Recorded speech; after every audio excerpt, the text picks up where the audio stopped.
Good morning, everybody. Welcome to another service at New Covenant House. I'm glad that you are here with us this morning. For the last couple of weeks, actually since the beginning of the month of November, we have been talking about Thanksgiving because in the United States, we celebrate Thanksgiving in the month of November. And last Thursday was Thanksgiving Day. But Thanksgiving is not something that we should do once a year.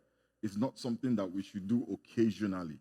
We don't need for the government to demarcate a day as a holiday for us to celebrate Thanksgiving, because Thanksgiving is the outpouring of what is in our mind. It is the outpouring of an inward sense of gratitude. The Bible says that out of the abundance of the heart, the mouth speaks. It is something that is in our heart that overflows to our lips. And if our heart is full of gratitude, then Thanksgiving is something that will be happening on a daily basis in our lives. And I actually believe it is something that should be happening on a daily basis. Turn your Bibles with me this morning to the book of Luke, chapter 17. We're going to read from verses 11 to 19. It's the story of Jesus and his encounter with 10 men who had leprosy. So let's read from verse 11.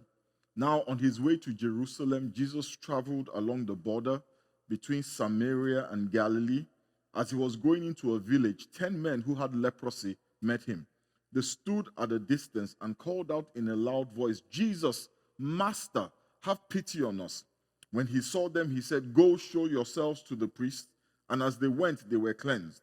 One of them, when he saw he was healed, came back, praising God in a loud voice. He threw himself at Jesus' feet and thanked him. And he was a Samaritan. Verse 17, Jesus asked, "Were not all 10 cleansed? Where are the other 9?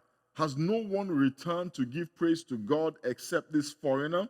Then he said to him, "Rise and go. Your faith has made you well." On his way to Jerusalem, Jesus runs into these 10 lepers, and from a distance, the Bible says from a distance, they called out to him with a loud voice. Now, the reason why they were at a distance was because the law commanded that if a person had leprosy, they were socially and spiritually unclean, so they were not allowed to interact with anybody who did not have leprosy.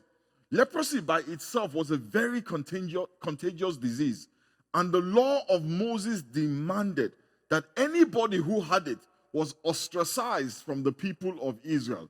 In Leviticus chapter 13, from verses 45 to 46, the Bible says, "And the leper in whom the plague is, his clothes shall be rent, and his head bare, and he shall put a covering upon his upper lip, and shall cry, 'Unclean, unclean,' all the days wherein the plague shall be in him, he shall be defiled.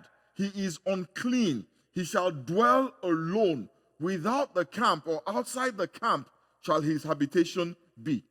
They were not allowed to mix with anybody. They were outcast because they had the disease. Even though they did not choose the disease, they did not bring it on themselves, they still were put out of the community. Now, you might think that that is harsh, but remember that leprosy was really contagious, really, really contagious, and they didn't have a cure for it. So anybody who had leprosy was put out of the camp. And if for any reason they had to come into the community, they had to shout, "Unclean, unclean, unclean," so that anybody who saw them could move out of the way, lest they themselves get infected by the disease. They had to wear torn clothing. They had to wear something that covered their mouth so that they would not breathe the virus into the air. They would not breathe the disease into the air. And it was a miserable way to live. Amen?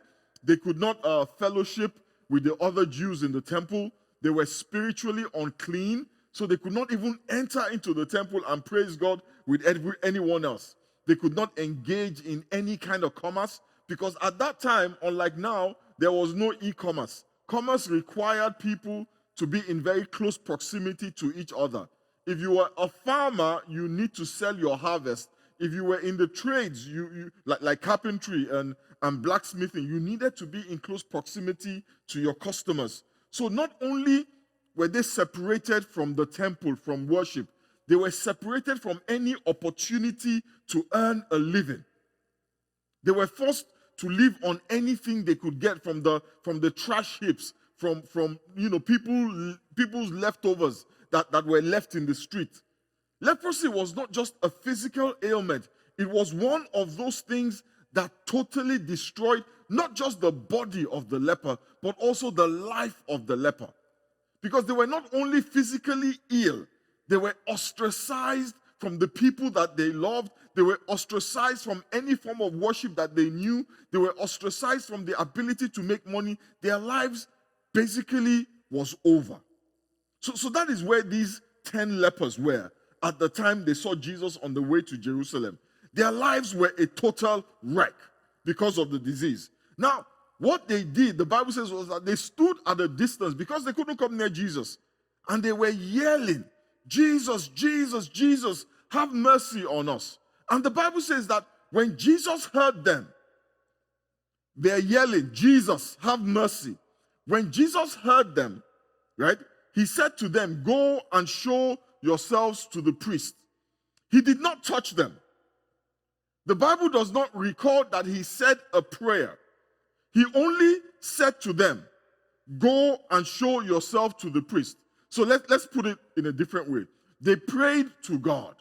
They spoke to Jesus, right? They cried out to the Lord, and the Lord responded by giving them an instruction.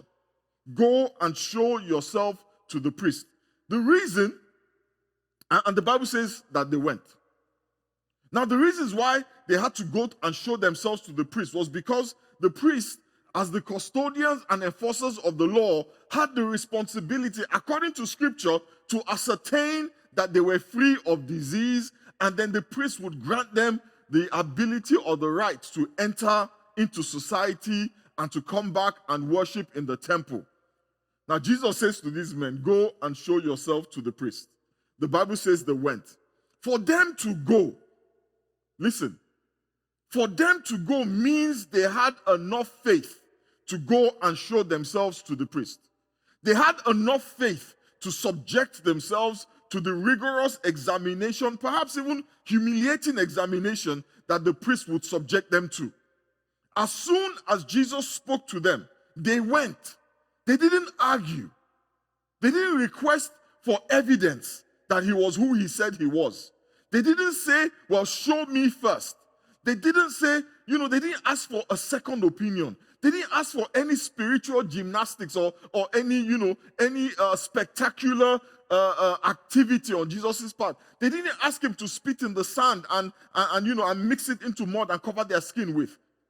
Jesus said, go and show yourself to the priest. Sorry, they cried out to Jesus. He said, go and show yourself to the priest. And the Bible says they went. What great faith is that?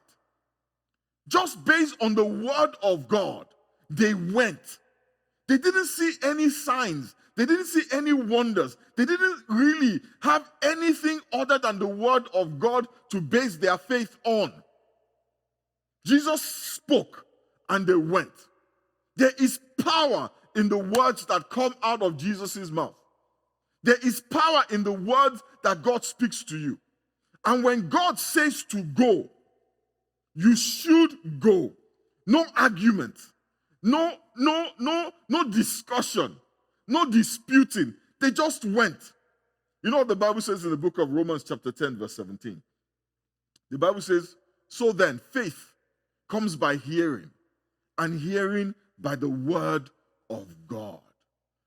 Honestly, can I be honest with you? I kind of feel like these folks who lived in the times of the Old Testament may have had, they understood, in times of in Bible days, they understood something that we have lost these days. They understood the power of the word.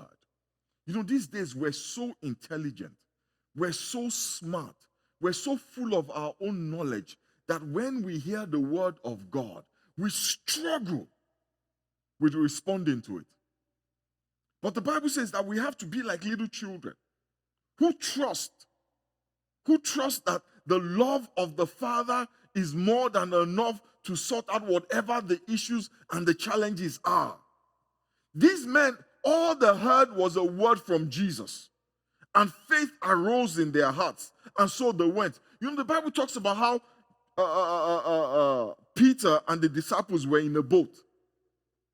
And they saw something that looked to them like a ghost. The Bible says, but Peter, looking at it, realized it wasn't a ghost.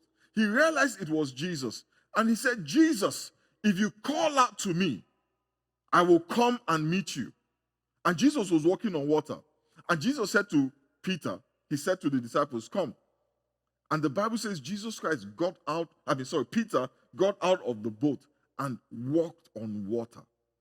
If you will heed the voice of God, you can walk on water.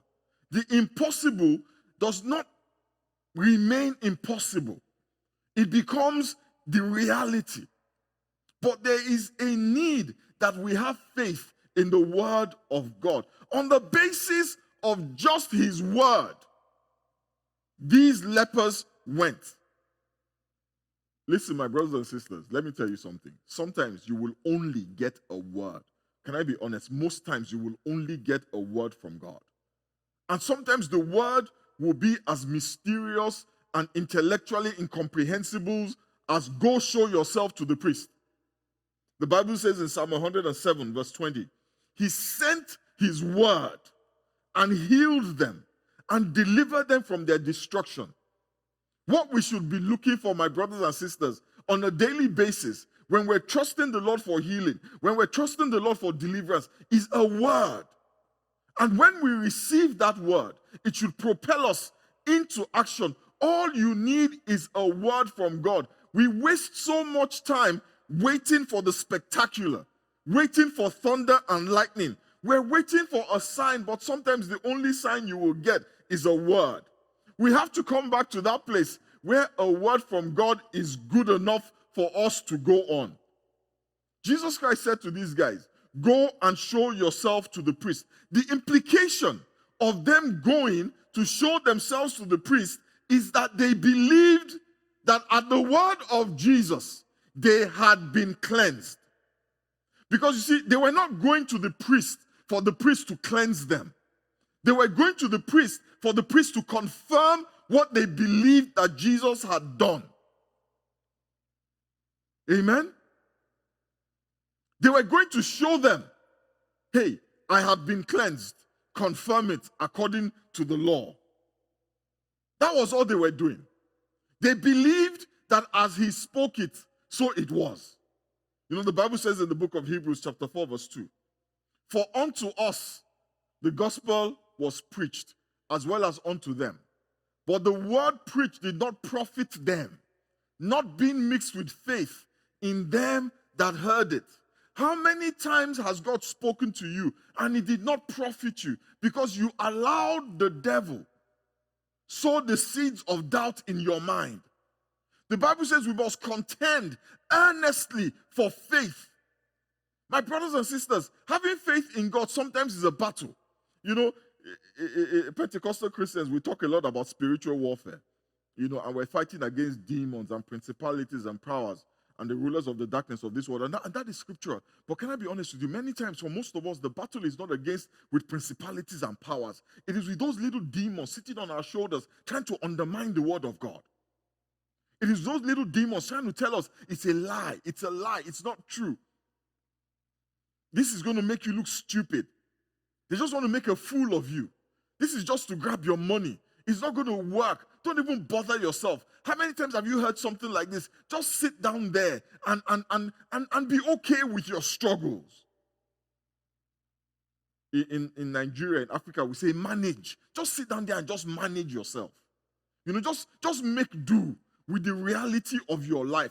Do not ask for more. Do not hope for more, because it is not going to happen. It is not enough to just hear the word. One has to believe what one hears. But the unfortunate truth is that believing itself is a battle. And we live in a world that has become very good at winning the battle against our faith. Because we spend our time in front of the weapons of the enemy. We spend our time in front of social media. We spend our time Googling things. We don't spend our time looking for what the word says. And as long as we are sitting in front of those things and not in front of the world, we make our mind accessible to the enemy to undermine our faith. The Bible says that you should guard your heart with all due diligence, because out of it proceed the issues of life. Faith, the faith that transforms your life, the faith that transforms your circumstance, the faith that makes the impossible possible, the faith that takes you from where you are into where you are trusting God for, comes from your heart. Amen? Your heart has to be like a garrison, or rather you have to build a wall around your heart like a garrison. You can't just let anything into your heart. That is why we have to be careful. Listen, I have no problems with TV. I have no problems with music of any kind of sort. I will listen to them sometimes. But you have to be careful the extent to which these things, right, enter into your heart. You know, the devil is too smart, right, to give you poison and label it poison. Yeah? He knows better than that. Because he understands that if you know what it is, you will stay away from it. My brothers and sisters, faith is a battle. Some of us are praying, God, give me faith, give me faith. God, the Bible says God has given us faith. We have enough faith. We have enough faith to enter into the fullness of all that God has ordained for us. The problem is not God giving us faith. The problem is us contending, fighting the battle. The Bible calls it the good fight. Fighting the good fight. Profit, miracles, breakthroughs, success, healing, deliverance. All of these things come when the word that you hear is mixed with faith. I don't know anybody who is hearing me this morning. You have to fight for your faith. You have to fight for your faith. These 10 men, they heard and they had faith, so they went. And the Bible says that as they went, they were cleansed. Now it's interesting. The Bible didn't say as Jesus spoke, they were cleansed. The Bible says as they went, they were cleansed. So Jesus spoke, they went, they were cleansed. Their going activated their faith. That's why the Bible says faith without works is dead. When they took the first step, something happened in the realm of the spirit. A memo sent to the angels carrying the cleansing. They believe, go and cleanse them. I'm not sure how many of us know anything about leprosy. But leprosy, interestingly, is a disease that is caused by a virus. It starts by attacking the skin, but I think eventually it deforms and it disfigures. And I know that in 2020, we are very aware of the destructive capacity. Well, some of us are aware. Some of us are not. Some of us, I'm praying for you. Yeah. You that will refuse to wear a mask. You know, I'm just praying that God have mercy on you. Because you're not only endangering yourself, you're endangering the life of others. Put on the mask. Is it comfortable? Not necessarily so. But that is not the point. The point is that you love the people around you enough to inconvenience yourself, if necessary, to protect them. A mask is not a political statement. It is just a simple thing that we do to protect each other. It's just a simple thing. You know, these lepers, you know, in the days of Moses, they also had this mask problem, right? The lepers had to wear a mask. The Bible says that they had to put a cloth to cover their upper lip, which was kind of like a mask, to prevent them from breathing out the virus into the community and infecting people. It was God that asked them to wear a mask. But now we're so spiritual. We're going to hold rattlesnakes in our hands and say, well, he said we can tread on serpents and scorpions. Come on, guys. Put on a mask. Amen. Okay, let me go back to my sermon.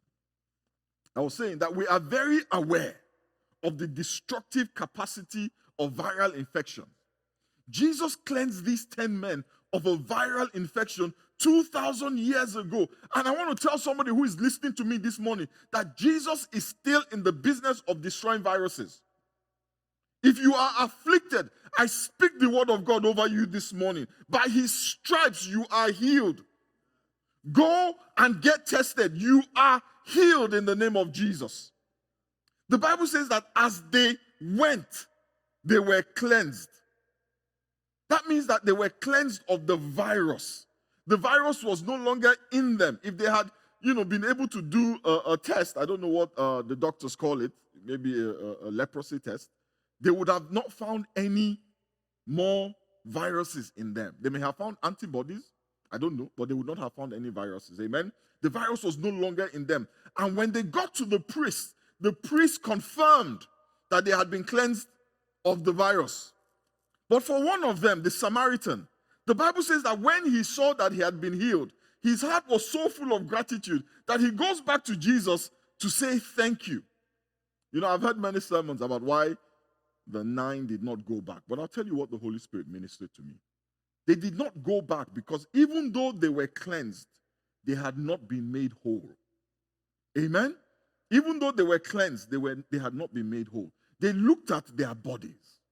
Yes, they had been cleansed of the virus, and that was a good thing, and that was a great thing. But their bodies were still deformed. The skin was still weird. The limbs were still deformed. The face was still disfigured.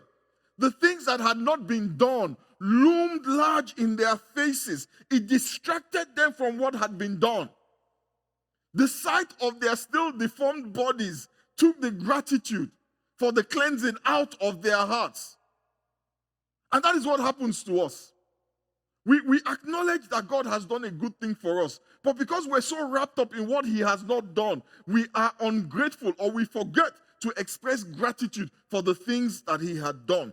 These were people who a couple of hours before had the virus and were deformed, yes, but now they no longer have the virus. True, they were still deformed, but they no longer had the virus. By the way, I hope you know that it wasn't the deformity that made them outcast. It was the virus. So even though they were still disfigured, even though they were still deformed, they could now go back to their families. They could now worship in the temple. They could now engage in commerce. So listen, God had done a mighty thing for them. He had not only cleansed them, he had restored them into fellowship with him, into relationship with their family, into a place of prosperity and abundance. But they couldn't see all of that. All they could see was the one thing that he had not yet done. They could not see all that had been done. Isn't that how we are? Isn't that how you and I are? We're so wrapped up in the one thing that had not been done. We no longer see the many things that God has done.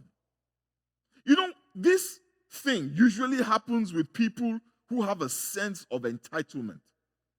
People who feel that God owes them something.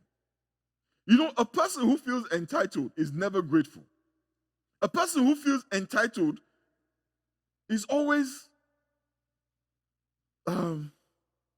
just finds it hard to be grateful. And many of us have an entitled mentality when it comes to God.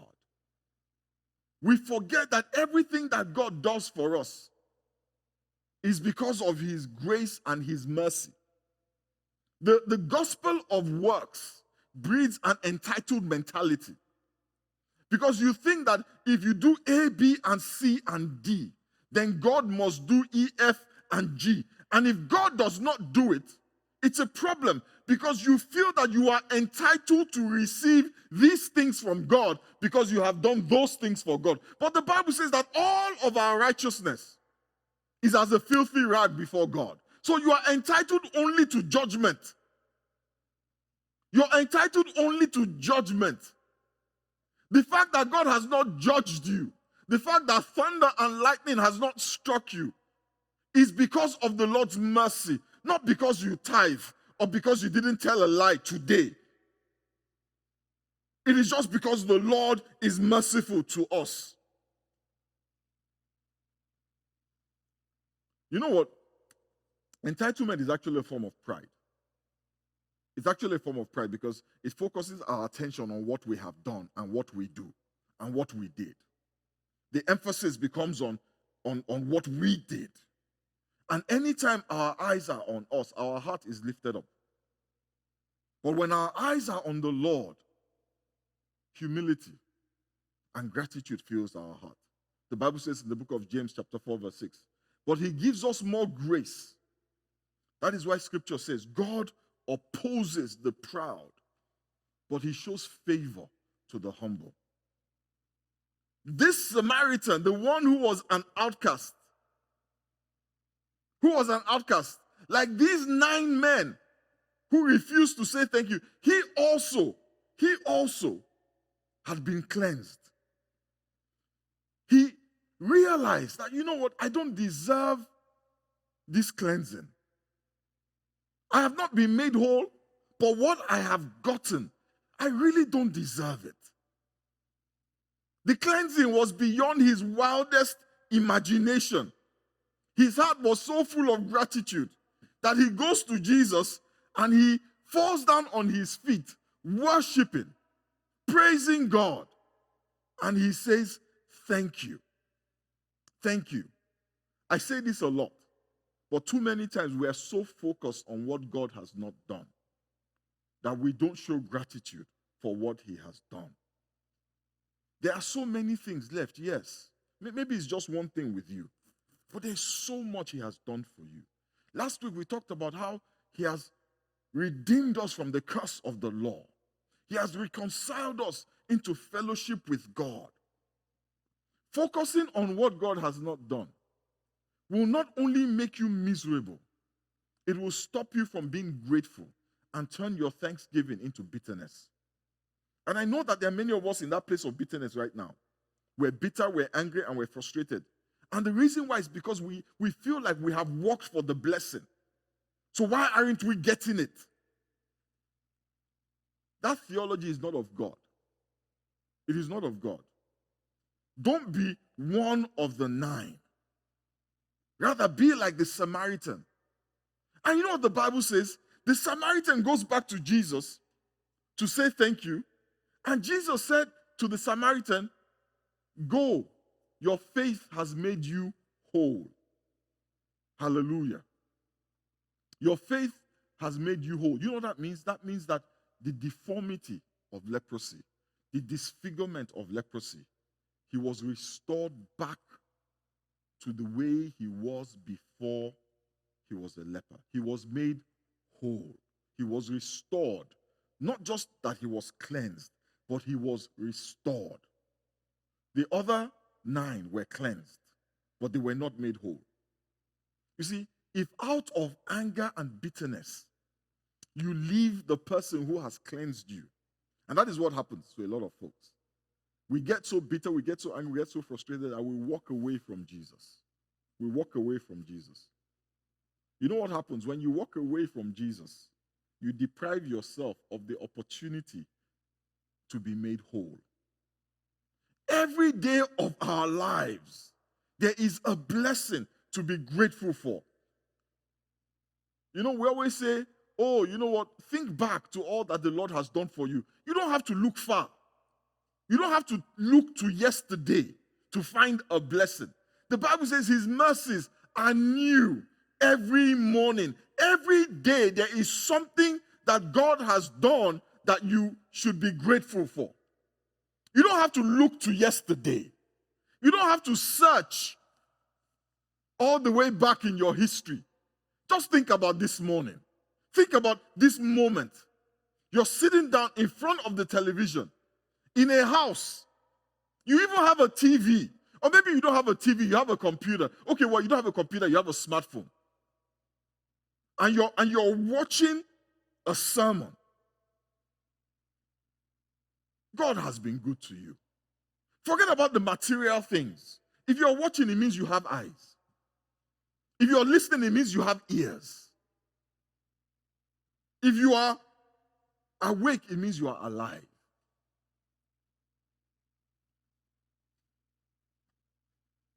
You know what the powerful thing about gratitude is? It keeps us in the presence of the Lord. Gratitude always keeps us in the presence of the Lord. I know what the Bible says about being in his presence. In Psalm 138 verse 8, it says, the Lord will perfect that which concerneth me. Thy mercy, O Lord, endureth forever. Forsake not the works of thine own hands. Can I be honest with you? God will never leave you nor forsake you. He won't. But you can leave him. And when you leave him, you deprive yourself of the opportunity to receive the fullness of all that he has in store for you. This morning, I want us to just bow our heads and pray. I don't know what one thing or many things that the Lord has not done for you. But I want to remind you this morning that the things that he has done, you did not deserve. And you know what? The fact that he has done so much, even though you did not deserve it, should give you confidence that he will do the rest.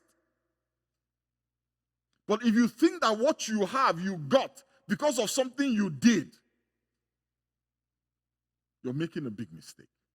This morning, let's just come before the presence of the Lord and thank him for the things that he has done for you, for the blessings, for the miracles, for the spectacular, for the supernatural, for the basic things like waking up, basic things like having ears that hear and eyes that see and limbs that work.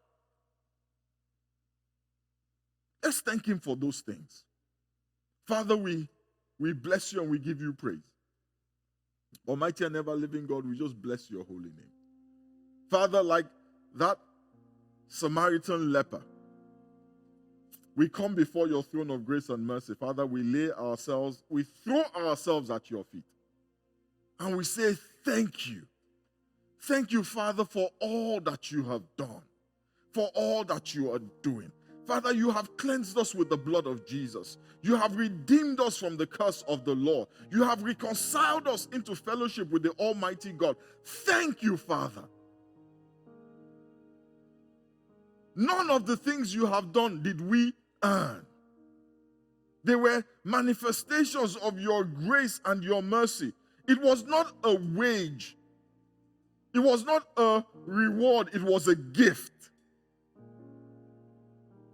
Father, we're grateful. We ask Almighty God that you will grant us, Father, the strength to fight the good fight of faith.